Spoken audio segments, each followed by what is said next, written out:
Space. An endless tapestry of stars reaching toward infinity. Scattered through its vastness are 100 billion planets on which life theoretically could exist. If only 1% of that life is intelligent, there could be 1 million civilizations out there. And of that million, it is conceivable that one discovered the secrets of space travel. It is possible that ancient astronauts went in search of life beyond their own world and found it on the planet Earth. The existence of other intelligent beings in the universe intrigues the men of tomorrow's science, the exobiologists, students of life in outer space.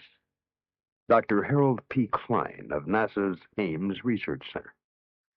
The knowledge that this kind of life that we know of in this planet is not the only one will have very profound influence, whether that other life is more advanced or less advanced than we are. The very knowledge that life can originate spontaneously will have, I believe, very profound effects on the thinking of man in terms of what he is and what his role is in the universe.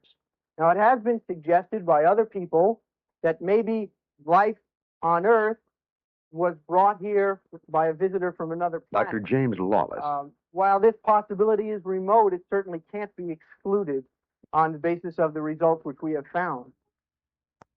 If ancient astronauts did land here, what effect would they have had upon early Earthmen? Perhaps they were worshipped, feared, loved. Perhaps they brought gifts, a new world of knowledge, or simply the principle of the lever. If we accept the premise that beings from another civilization visited here ages ago, then some of the mysteries of our past take on a new and startling light.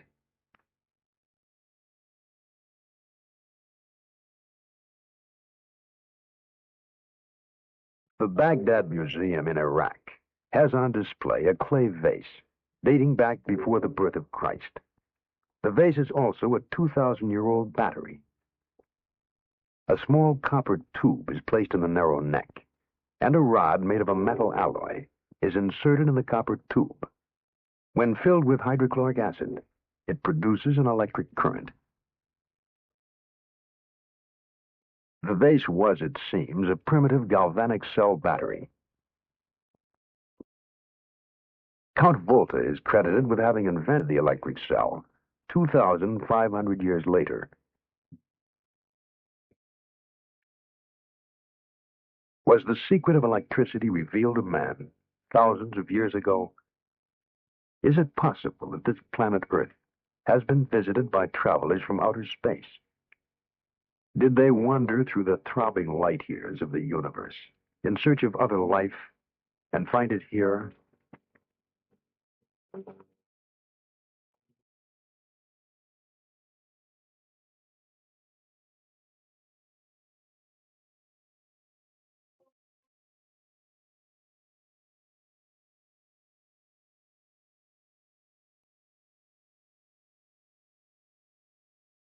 There are places on this planet where life exists almost unchanged since antiquity. Less than 3 decades ago, machines descended from the skies to land on a remote region in the South Pacific. The primitive inhabitants were puzzled and frightened by the invasion. The visitors were light-skinned creatures who didn't hunt or fish, yet never lacked food. They came from heaven. They had to be gods. They were, in fact, American servicemen, sent to construct airfields and military installations during the Second World War. When the war was over, they went home, back into the skies. The natives began making straw and bamboo fetishes resembling airplanes. To this day, they scan the heavens day and night, watching and waiting for the return.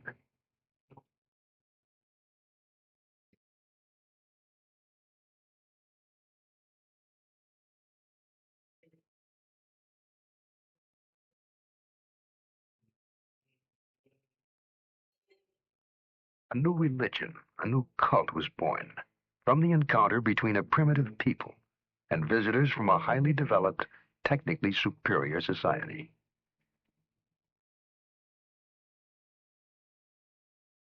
All men were at one time primitive. It is possible to imagine that our own forebears may well have reacted in the same way to visitors from outer space.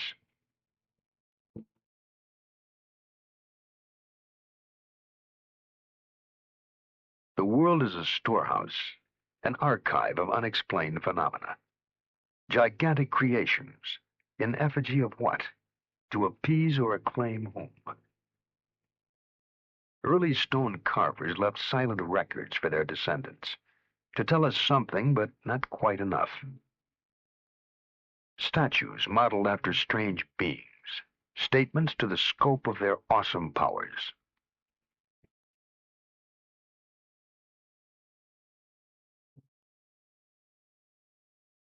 Folk legend surrounds their origin. Strange stories of gods who appeared riding across the skies in flaming chariots of light.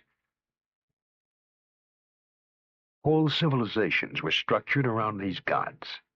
Civilizations which at one time flourished and then mysteriously disappeared. Only stone relics survive to give mute testimony to their time. Their true history has been the cause of much scientific inquiry and romantic speculation.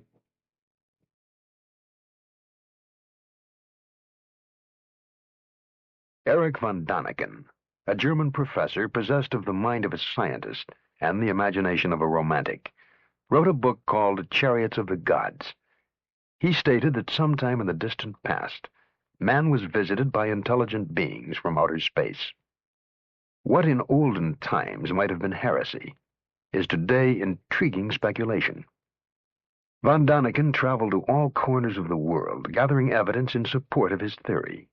Or is it a theory? Judge for yourself. Istanbul, the city on the Golden Horn. Here stands the palace of Topkapi. A curious set of maps are kept here, which were found in the Orient by the Turkish admiral Piri Reis. The oldest of these maps dates back to approximately the 1st century A.D. They are most likely copies of still earlier maps. As astronauts high above Cairo, we would view the Earth in the configuration seen on the old maps. The outlines of the modern maps are the same as the pattern visible on the Piri Reis charts. Another map in the collection shows a region which is still largely unexplored, the Antarctic. The existence of Antarctica as a continent was only established in the 19th century, and it wasn't even explored until 1911 by a Norwegian, Roald Amundsen. The map dates from 1532, a time when the techniques and basic equipment were unavailable to determine longitude. The question lingers. What was the source of information?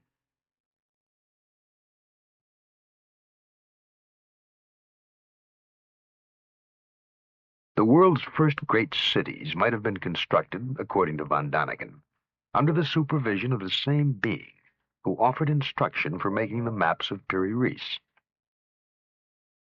Teotihuacan lies on a broad, flat plain curtained by mountains in central Mexico. It was once the center of the highly advanced Aztec Empire.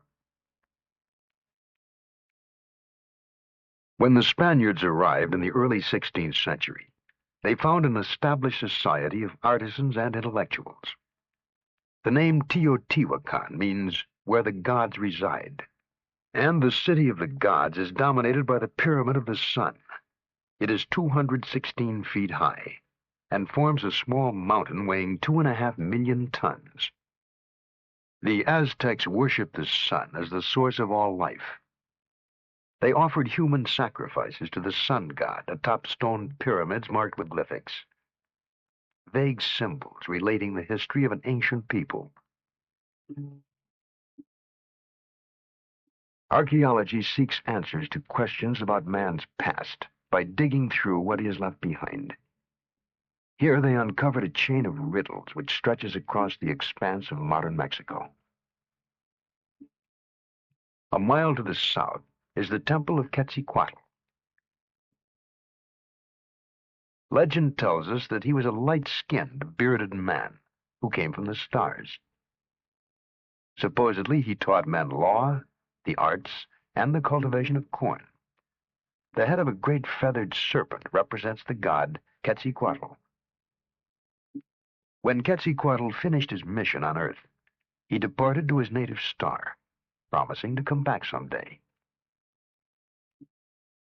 It is a pervasive part of mythology that gods fly to the stars with a pledge to return. The strain runs through all folklore.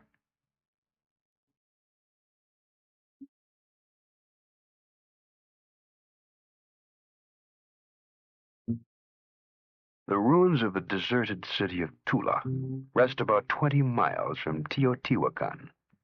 It was one of the cities supposedly linked in legend to a ladder hung in the sky. Monumental sculptures stand as silent watch over the remains, guardians of an eternal mystery. They appear to be warriors, dressed alike, wearing unusual helmets. They carry some sort of box-like unit on their chests. Perhaps they are weapons or communications equipment. Unrecognizable tools or controls are clasped in their hands.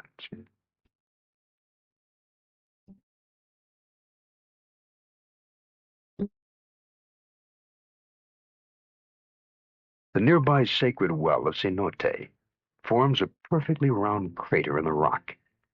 It is unlikely that it could have been formed naturally or by human excavation. It does, however, resemble a crater made by the exhaust gases of a very powerful rocket engine. To the east of Cenote is the ancient Mayan city of Chichen Itza. About 600 AD, the entire Mayan population fled northward. There is no trace of war, plague, or famine to account for the move. Outstanding astronomers, Mayans calendared the year by constructing a central pyramid with 365 steps. They also developed a formula to predict eclipses without ever knowing about the revolution of the Earth, Moon, and Sun.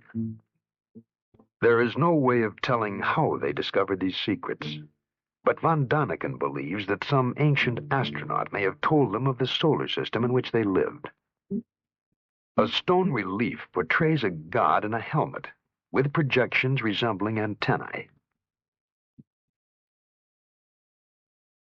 The Mayans name their patron Kukulkan. In every 6,000 years, the Mayan calendar is off by only one day. Such was the gift of Kukulkan.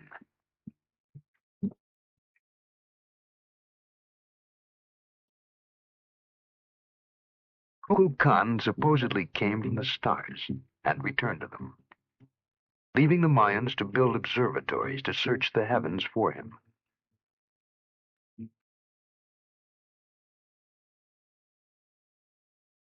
Perhaps with our modern observatories and telescopes, we are still searching for Kukulkan and Quetzalcoatl, who deserted to ancient skies. Modern science examines the heavens in search of information. Data, according to Dr. Werner von Braun, that gives us perspective on our own brief existence in the firmament.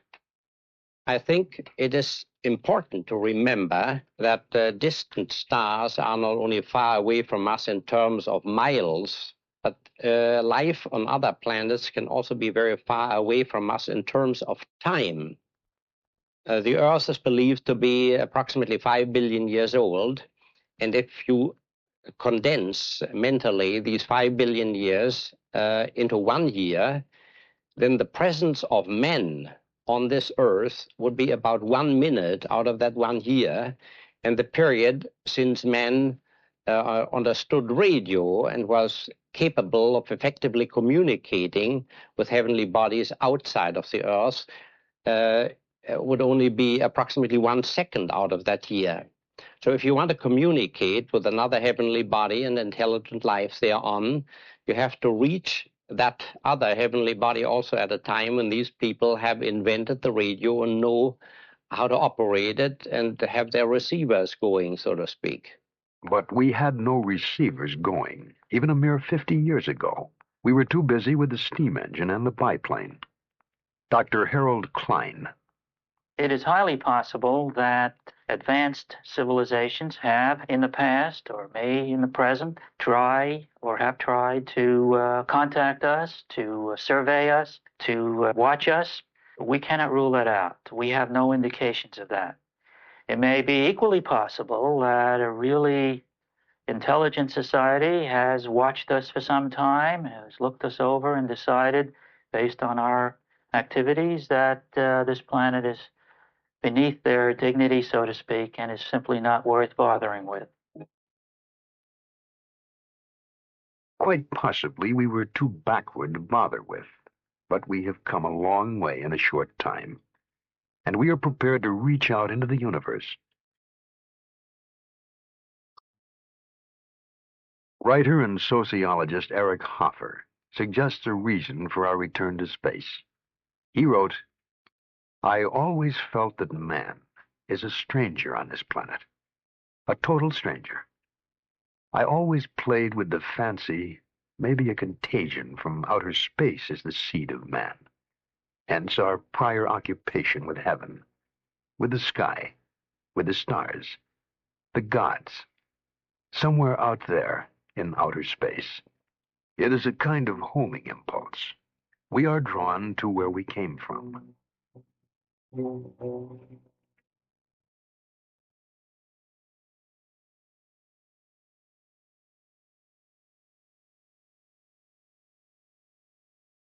In the 7th decade of the 20th century, the landscape of the moon became familiar. Man went to the moon on his first mission in search of life. With him, he had to take his own life support system. He was encased in a portable environment, susceptible to deadly radiation. If space travelers from another planet were to visit Earth, they too might find the environment hostile, if not deadly. They too would have to travel as self-contained units. But whatever their basic forms, in appearance they may have resembled modern astronauts. On a rocky ledge in the Sahara Desert is a drawing estimated to have been painted there over 15,000 years ago. If not an astronaut, then what is this floating apparition?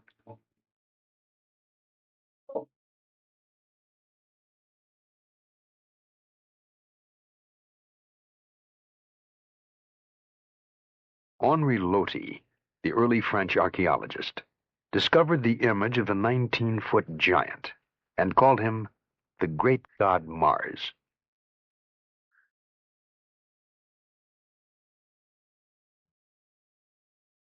Across the Mediterranean, at Valcominica, near Brescia, Italy, rock paintings have tried to tell their story since before recorded time. They are portrayals of strange beings in bulky overalls. Their helmets seem to carry antennae. In their hands are clasped some manner of tool or weapon.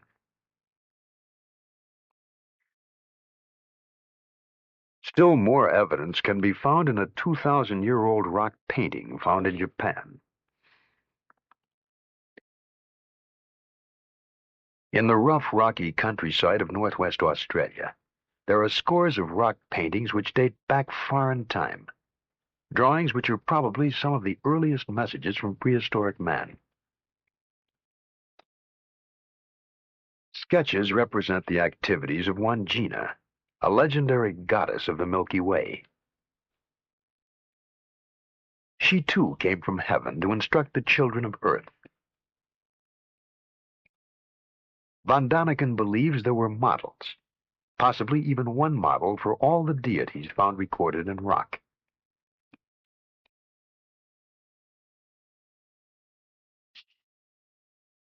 The mysteries of the past manifest themselves on all continents.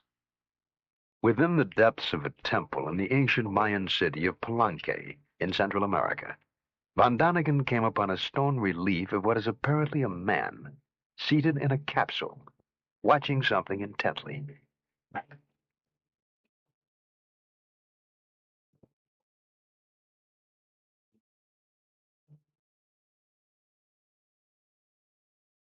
His hand seemed to be operating some undefinable controls, his foot pressing a lever.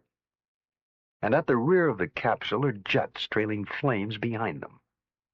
He seems to be dressed for the job, in trousers with a broad belt, a sort of jacket, tight-fitting at the wrists. The chair is well upholstered to absorb the shock of acceleration.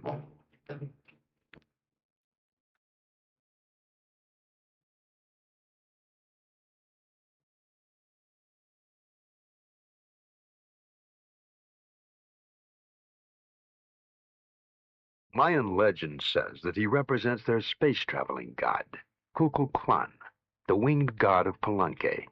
He was carved sometime in the 7th century.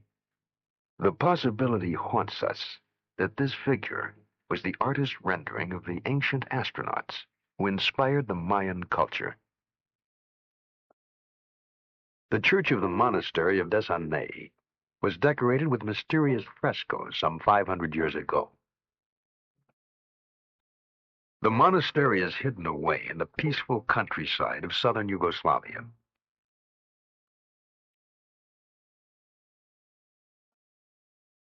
High above the chapel, almost out of sight, the fresco silently challenges our minds with its startling story. It depicts what may have been the first air battle to be witnessed by man, almost 500 years before the known discovery of flight.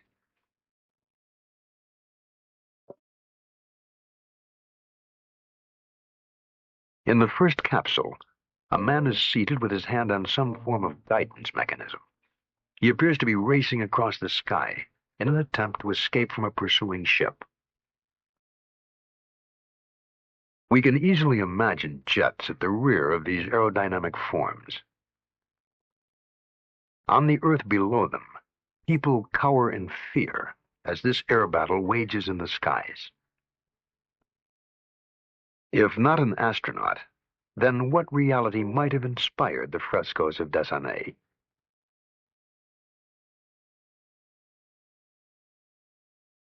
Myths, legends, legacies of ancient man have not all been lost in ambiguous reference. History is the scribe of man.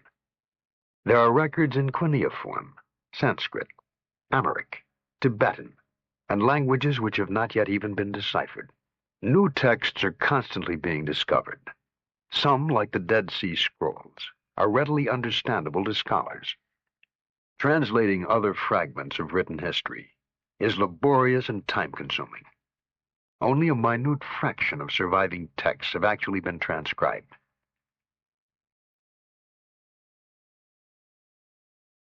Accounts of godlike visitors abound. For example, in the books of the Tibetan Kanchur. The Kanchur consists of over 1,000 volumes containing the holy texts of Lamaism. Their secret code is the most complex ever devised. To date, only 1/100th of the Kanchur has been deciphered. The resulting translations are full of references to gods appearing in the sky, of the luminous pearls and transparent spheres in which they lived. Once the books have been further deciphered, they may well yield much more information about mysterious space visitors.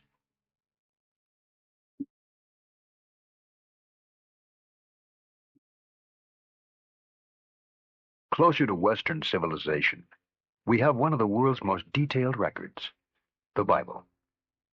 The Bible says that the Lord caused to rain upon Sodom and Gomorrah brimstone and fire. God sent his messengers to warn Lot's family of impending disaster. The angels told Lot, "Flee for your life. Do not look back.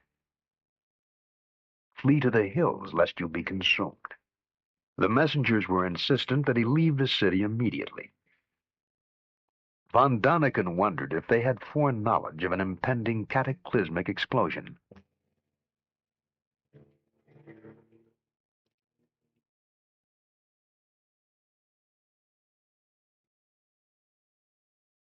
It appears certain that Sodom and Gomorrah were leveled, laid waste at a single stroke.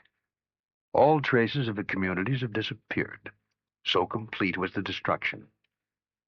The report of the catastrophe ends. Then he looked down and beheld, and lo, the land went up like the smoke of a furnace.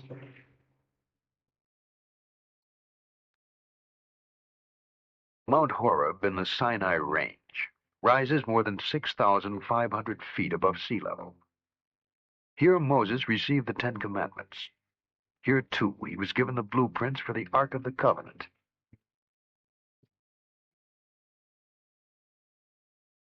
In chapter 25 of the second book of Moses, directions are given for the construction of the Holy Tabernacle.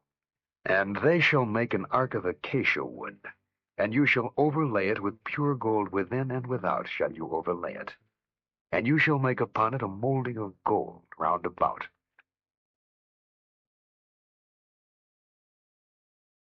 Moses was to provide special shoes and clothing, which would properly insulate his workmen.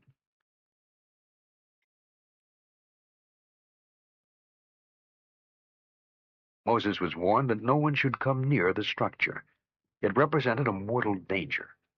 And though Moses would hear a voice from the covering plate, no figure could be seen.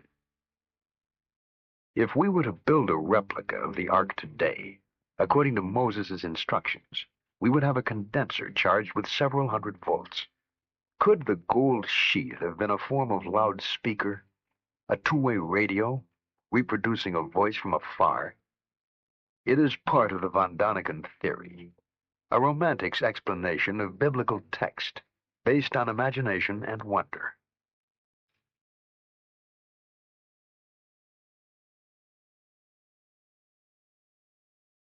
In the fragmentary histories from the Bible to the scripts of Babylon, there are tantalizing views of Earth, seen from the distance, seen from space, seen by whom?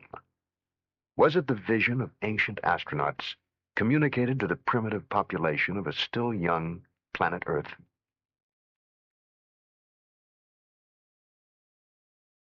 If we were to land on a strange planet, we would probably avoid its magnetically disruptive poles. If travelers from outer space were to land here, a likely location, almost on the equator, would be Egypt.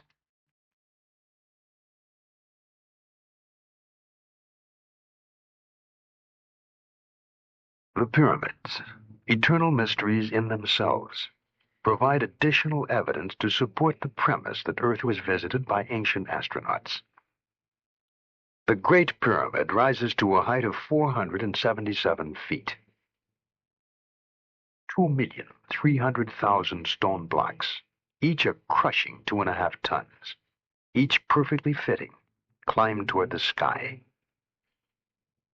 The stones were transported from the Macadam Mountains on the far side of the Nile. 20,000 workmen, hauling 10 blocks a day, would need 640 years, more than 30 generations, to build one pyramid. To some, the massive structures were not designed as tombs for the pharaohs, but are in reality vast astronomical calculators. Passageways, for example, from the interior, point directly at the North Star, the way back to the heavens. If we multiply the height of the pyramid by 1 billion, it equals almost exactly the distance from the Earth to the Sun. At the end of the 16th century, the Dutch mathematician Ludolf arrived at the figure pi, by which one can determine the circumference of a circle. If we divide the perimeter of the base of the pyramid by twice the height, we get exactly the figure pi, which Ludolf only found 4,000 years later. All the evidence leads von Däniken to conclude that the pyramid is linked to the arrival of visitors from outer space, and that they may have used it as a marking place, a map reference for navigation.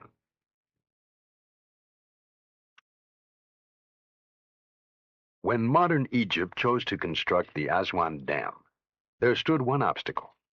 The flooding would submerge the 3,000-year-old temple of Abu Simbel. Over 100 nations answered UNESCO's plea to save the money. Latest equipment and engineering techniques were used. Still, it took 3 years to accomplish, because centuries were needed for the original builders to create the temples. It is probable they honor no single pharaoh. They stand, however, in tribute to the gods of the sun, the center of Egyptian religions, and to those who return from earth to the skies.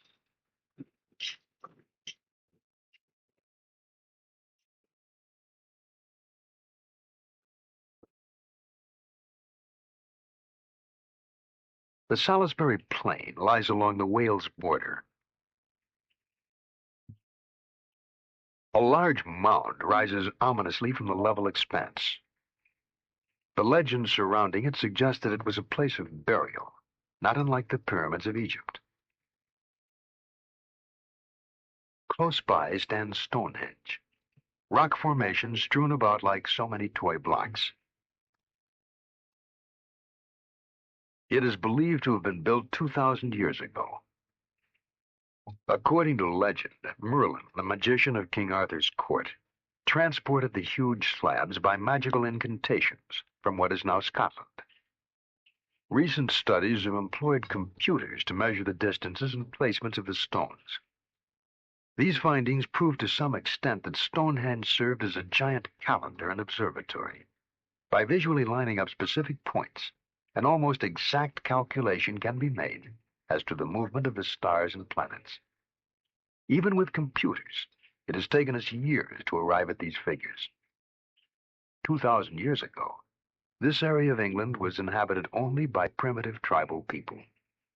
Some still believe that Stonehenge is a temple built by the ancient Druids, the priests of the pagan Celts, and was the site of witches' conclaves and human sacrifice.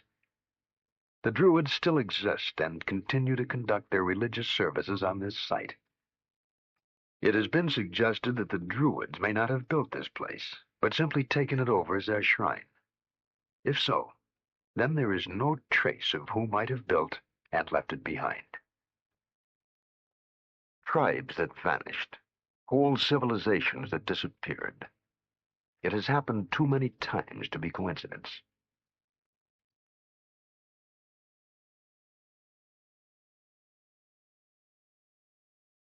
Guarding the headwaters of the Amazon River are the ruins of Machu Picchu, an outpost of Peruvian Inca society.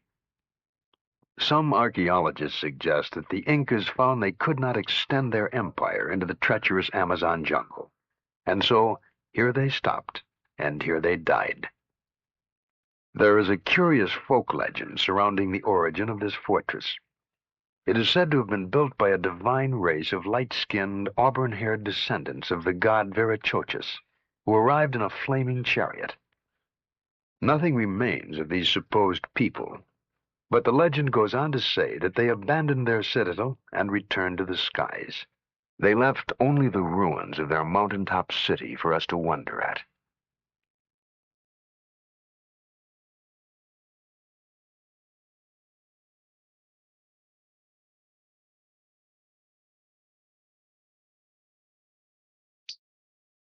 The construction of defensive citadels was common to many tribal communities.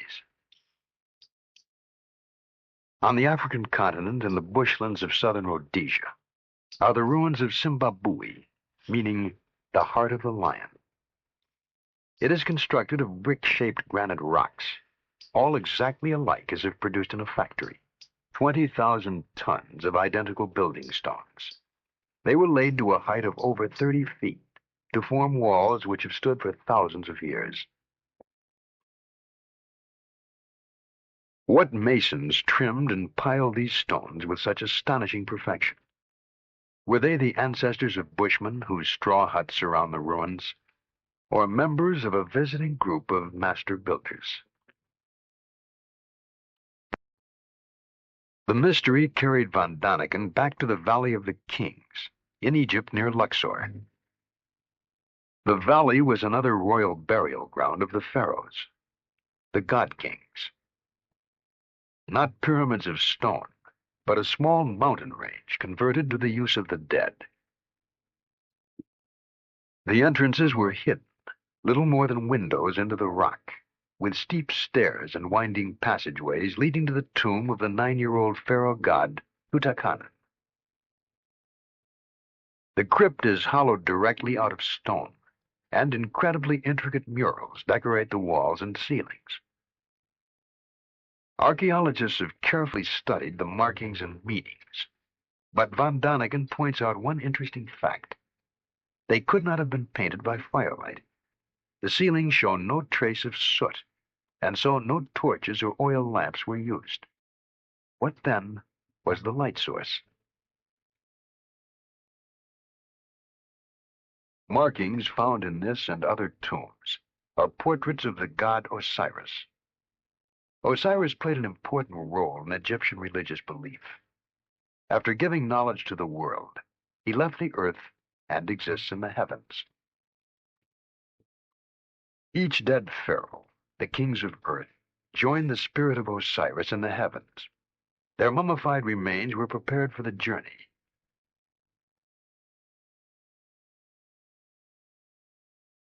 In the golden armor casing, whom were they imitating?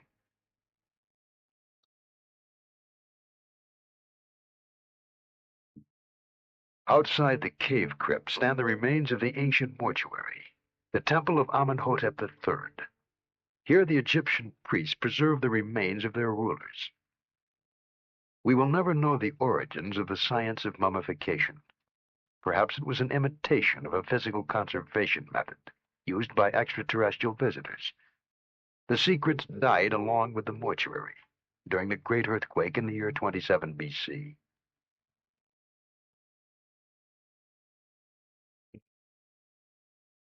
Some distance away, guarding the entrance to this temple of the dead, rest the Memnon Colossi, 2,000 years old, 52 feet high, each weighing over 1,000 tons.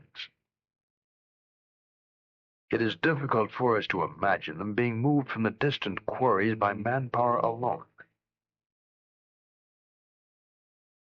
And so the sentinels of the temple evoke images of a time when the activity inside was directed by godlike visitors who came as masters to earth.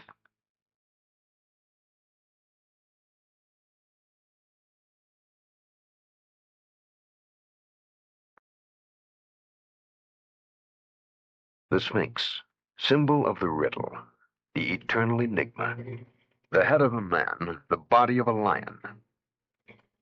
This fierce stone creature faces the rising sun, the flaming chariot of the Egyptian gods. It is meant to protect the sunship when it lands to carry the pharaohs back to the heavens. Secrets in stone abound throughout the world. Easter Island, Isle of 1,000 mysteries, minute, lost in the watery expanse of the South Pacific, 3,000 miles off the coast of Chile. The inhabitants call their island Mata Ki Tirani, which means eyes looking up to heaven. The neighboring atoll is called the Island of the Bird People, creatures with human bodies and the heads of birds.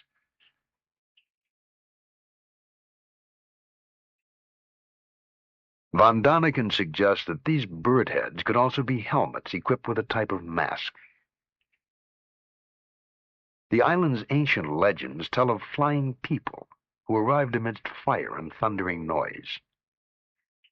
The landscape is dominated by volcanic cratered lakes. Today about 2,000 people live here. There were never more than 4,000 natives at any time. Of the total population, 70% were women, children, or the elderly. The majority of able-bodied men was needed for the production of food. Thus, the number of workmen was so small that it would have been impossible for them to create the more than 600 gigantic stone figures found everywhere on the island.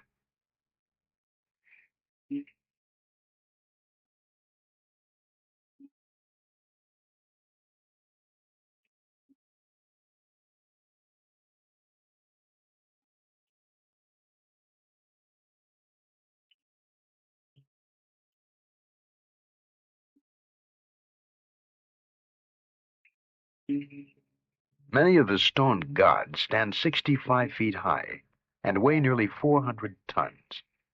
Most of the sculptures are but partly exposed. Only excavation reveals their true size. The figures are all the same, an unusual type of human wearing the same haughty, taciturn expression.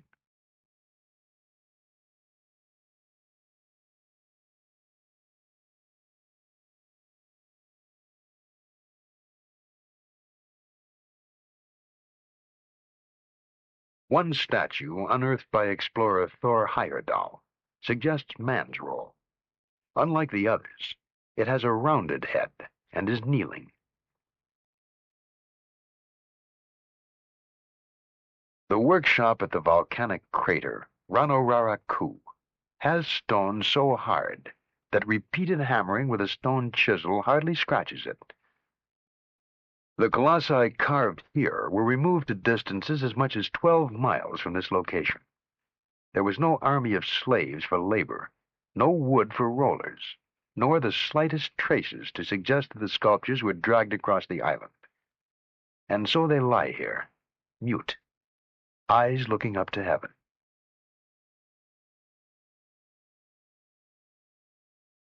Easter Island might have been the key to many mysteries. When it was first discovered, a group of wooden tablets covered with hieroglyphics were found, but zealous missionaries burned them, sealing the secrets of the monoliths. So we must look elsewhere for explanations. The legends of Easter Island claim that the stone giants moved themselves with the help of mana, a mysterious force which only 2 priests could invoke, and that one day the priest disappeared, and so did the mana. What was mana? Von Däniken wondered if there were strangers from other planets possessed of extraordinary powers. Did they have the ability to defy the laws of gravity? To this day, Easter Island exerts an unusually strong magnetism. The report of a French expedition in 1964 ends as follows. Since there are inexplicable magnetic forces and unusual geological phenomena on Easter Island, one cannot exclude the possibility of extraterrestrial contacts.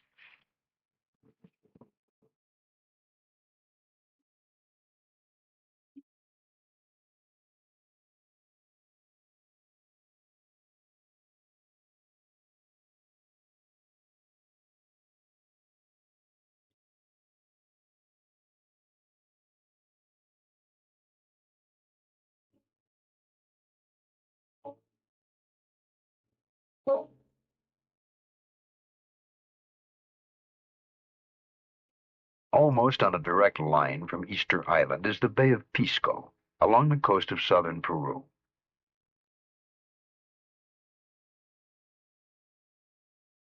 From the ground, there is what appear to be a meaningless set of lines. But from a high altitude, they form a trident 300 feet long, pointing the way inland. Pointing the way to what?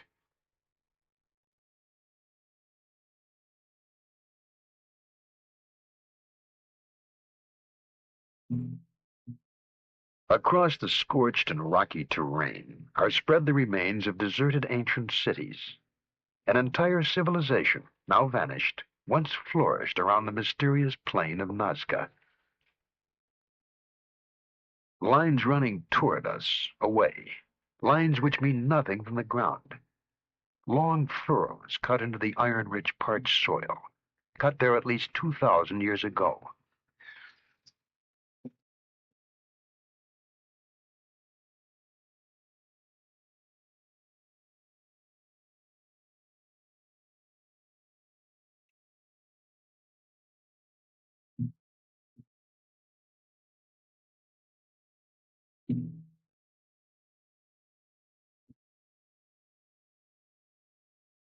From a great height, from an aircraft, for instance, the lines fall into focus. We see a spider, an eagle,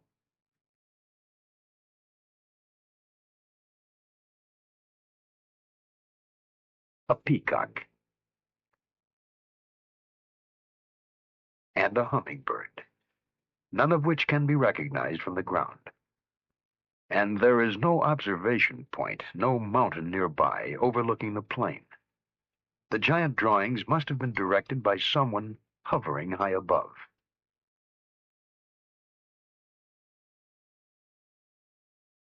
Straight as arrows, one huge geometric puzzle. Some lines parallel, some intersecting, starting nowhere and ending nowhere.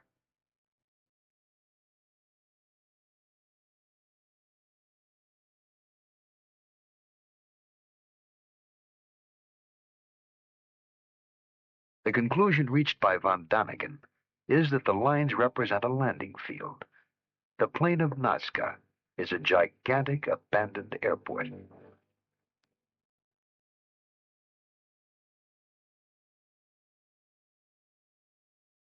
Landing strips, roads, and flattened beds that resemble rocket launch ramps were cut into the plateau. In a radius of 1,000 miles, enduring archaeological mysteries abound. And the question arises, was this the center, the base camp of an ancient astronaut colony?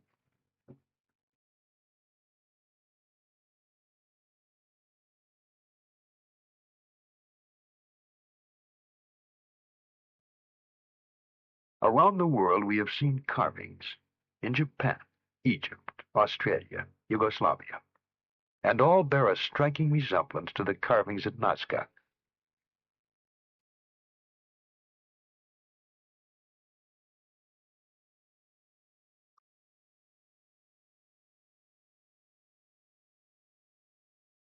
Was Earth visited by creatures, astronauts from another planet?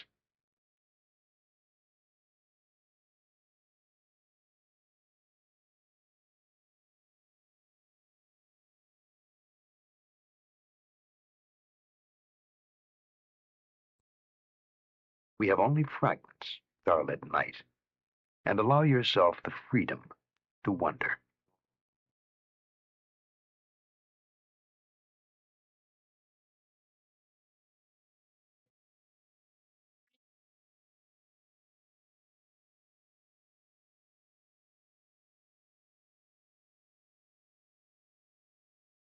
All around the globe, giant radio telescopes are scanning the stars for signals.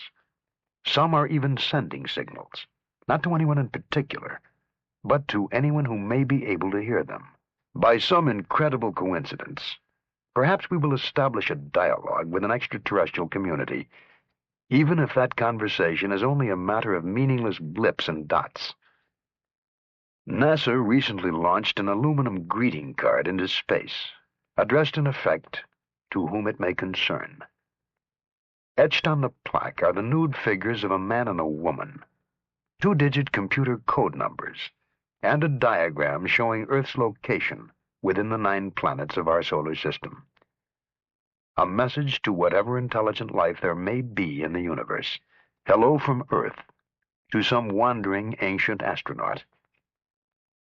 NASA is especially interested in the possibility of life on the planet Mars. The Jet Propulsion Laboratory in Pasadena, California, has had a direct line to Mars via the Mariner 9 spacecraft, which has been taking extensive photographs as it orbits the red planet. Mars is a world significantly like the Earth in terms of atmosphere, temperature, and gravity. It is also the closest and easiest to explore in depth. To date, no recognizable life has been detected. But the same was true of previous Mars missions. The last time photographs were taken, scientists agreed that there was definitely no life on Mars. However, the smallest area the spacecraft's camera could focus on was 3 miles wide. Therefore, the only things we might have missed are a couple of mile-long elephants.